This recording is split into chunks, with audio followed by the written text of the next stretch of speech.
ReZero is back, and once again we are introduced to the peak of anime.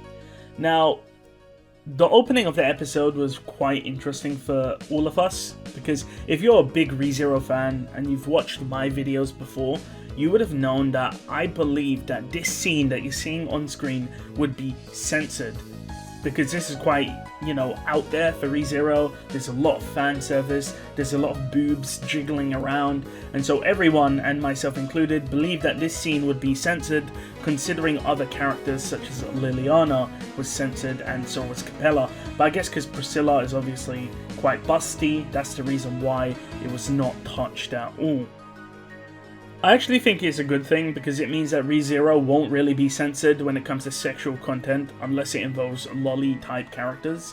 But this scene was quite interesting, by the way, because Priscilla is suspicious of Anastasia. You'll notice that she doesn't call Anastasia by her name, but instead calls her by a sort of nickname called She-Fox, whatever that means, something to keep in mind. And of course, Aldebaran is being used in exchange. We also see the reveal of Theresia Van Astria. And by the way, I just want to say the fights are amazing. Even the sort of animated sequences when Garfiel looks over to Elsa, the sort of vibe, the sort of filters being used is amazing. Keep in mind, by the way, Garfiel is one of the strongest people in the series, and he's absolutely getting bodied. But we talk about suffering quite a lot in ReZero. We always say, oh, Subaru suffers a lot. You should see Wilhelm. This guy gets absolutely bodied. His wife gets killed, his son's a drunkard, he has no relationship with his grandson. So it's not only Subaru that has the bad short straw, if you know what I mean. Same with Garfield when you think about it. Like, it's his actions why Mimi got slashed. His mother was, essentially, sexually assaulted. There's a lot of bad stuff that's happening in ReZero when it comes to the characters. But let's talk about the meat and potatoes, of course, saving Emilia. Now, am I the only one that was kind of shocked that Emilia was just standing there? Like, Emilia freezes Regulus, he doesn't really react, and she just stands there and gets captured for no reason. It's like, hey, can you run away, please? Like, why are you standing there and doing nothing? And then Reinhard has to get penetrated so that Emilia can be saved. Like, I literally don't understand it. Of course, Reinhard has the divine blessing of the Phoenix, so he can keep resurrecting as many times as possible. But I don't understand why Emilia was just, I guess, brain dead. Like, run away, maybe? Like Emilia is really fast. Like, she moved, she pulled out her little ice sword, stuck it at Regulus's neck, and when he broke free, she's just, like, watching him, and, I mean, I didn't really understand what was happening there. We have the blurriest image here, but is Reinhard kicking Sirius, and this is actually Reinhard's special attack. I'm not sure if you've noticed, but Reinhard loves kicking people. He's literally spamming the same move over and over again. He just kicks you down, kicks you up, kicks you to the side. He's literally that guy when you play a fighting game with a brother or a friend that keeps spamming the same exact attack. And the thing is, it works.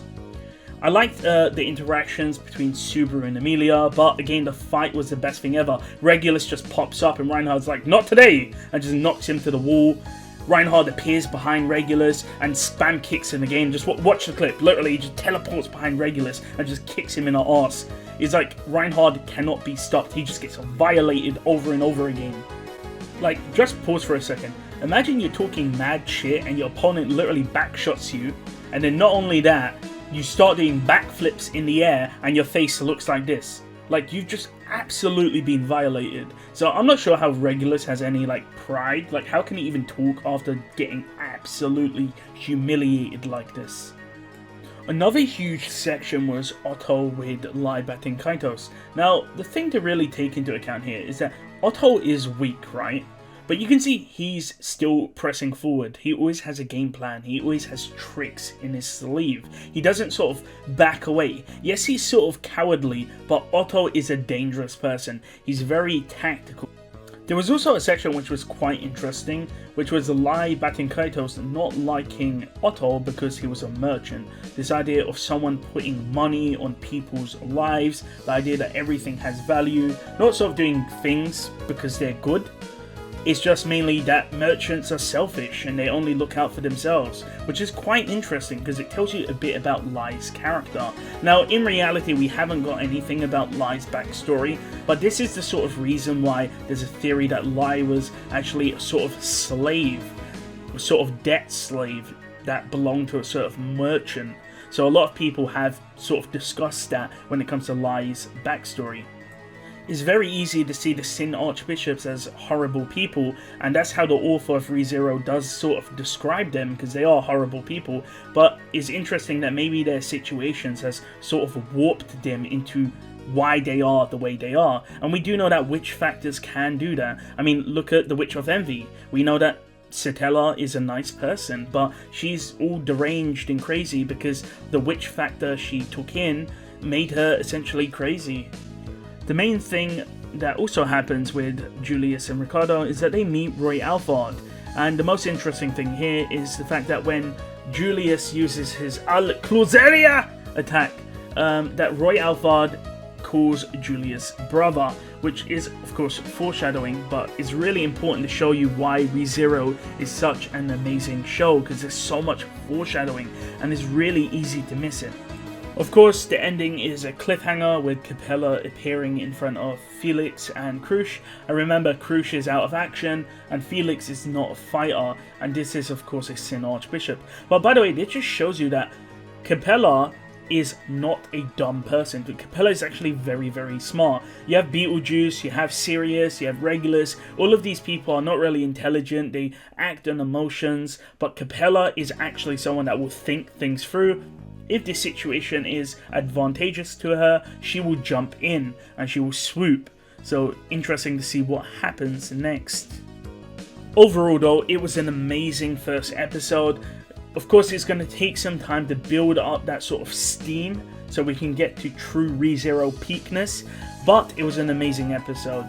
I think the only criticism most people will say is that because there's so many characters in Arc 5 all fighting, having their own battles, that is going to keep switching between them, and as a result there's going to be episodes where it doesn't feel like you're making much progress, because in this episode most people were just meeting their opponents and starting the fight. There wasn't really any meat and potatoes to, you know, there's no climax, there's no nothing. It's just, you know, Wilhelm meets Teresia, Roy meets Julius, Subaru meets Regulus. There's no real definitive conclusion. So, of course, I do feel like some people will nitpick that and call it bad, but it looks amazing. The animation's amazing, the music's amazing, the art's amazing, the filters are amazing, and again, the nuance of ReZero is still there. So that is my first episode sort of reaction and review and analysis. So again, if you like ReZero, like and subscribe.